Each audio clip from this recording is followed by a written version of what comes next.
Bukvale e gjyshes, okej.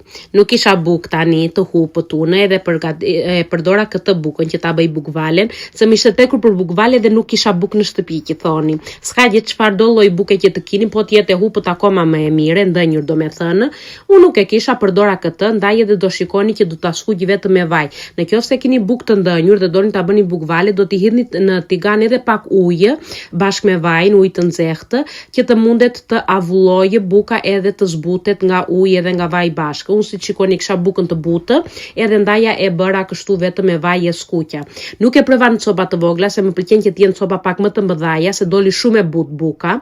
Edhe nga lartë, pasi e hoqja nga zjarri, i hodha kanellë dhe sheqer. Kështu e bënim neve bukvalen, e bënte gjyshja gjithmonë bukvale të ëmbël, na bënte çdo të diel zakonisht kur ishim në shtëpi që nuk ishim në shkollë. E di që bëhet edhe me djath ose me nenegjik dhe me gjëra të tilla, por neve e bënim gjithmonë të ëmbël me sheqer edhe ishte yummy.